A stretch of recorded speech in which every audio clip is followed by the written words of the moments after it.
नमस्कार, आप देख रहे हैं सत्यमेव टाइम्स। मैं हूं आपके साथ हर्षिता मिश्रा। संतकबीरनगर जिले में पहुंचे प्रदेश सरकार के कैबिनेट मंत्री डॉक्टर संजय निषाद ने कलेक्ट्रेट सभागार में स्वामित्व योजना के तहत ग्रामीणों में घरौनी का वितरण किया। इस दौरान उन्होंने कहा कि प्रधानमंत्री नरेंद्र मोदी की सोच और सरकार की इस महत्वपूर्ण योजना से जहां गांव में जमीन को लेकर विवाद कम होंगे, वहीं ग्रामीणों को सरकार की योजनाओं का लाभ मिलने में आसानी होगी। कार्यक्रम के बाद 2027 में विधानसभा चुनाव अकेले लड़ने के मीडिया के सवाल पर मंत्री डॉक्टर संजय निषाद ने कहा कि निषाद राज का त्रेता युग से गठबंधन है। जिस तरह से भगवान राम को निषाद राज ने सेना दी है, उसी प्रकार से डॉक्टर संजय ने भारतीय जनता पार्टी को सेना दी है। आज भी हम भारतीय जनता पार्टी के साथ हैं और कल भी हैं। मैं देश के प्रधानमंत्री को बधाई धन्यवाद दूंगा।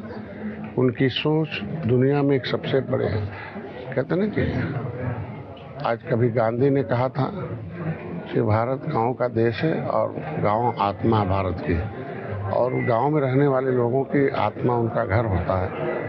तो देश में 40% लोगों के पास खेत थी, खतौनी थी, लेकिन लगभग 60% लोगों के पास खेत बाड़ी नहीं था, केवल घर था, लेकिन उसके पास घरौनी नहीं थी।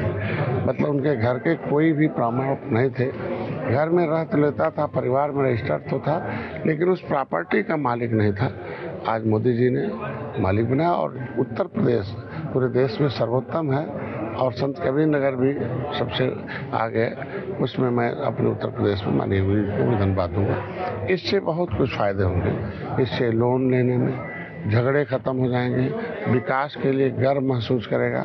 महिलाओं का नाम है उसमें, भाइयों के नाम है, ये किसी भी प्रकार का विवाद नहीं है। अब सड़क बनाने में, गांव में कोई भी विकास कार्य करने में बहुत आसानी होगा। डिजिटल है, दौड़ना नहीं पड़ेगा।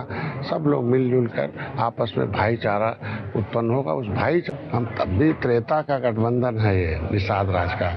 हम लोग जिस तरीके से भगवान राम उनको निषाद राज ने सेना दी है, उसी तरीके से डॉक्टर संजय ने भारतीय जनता पार्टी को सेना दी। आज भी हम भारतीय जनता पार्टी के साथ हैं, कल भी हैं। ये समाज का संदेश पहुंचाना आवश्यक है, इसलिए सही सही बात पहुंचा रहे हैं। उस पर भारतीय जनता पार्टी काम करना शुरू भी कर दी है और तमाम लोगों की नींदें उड़ गई हैं।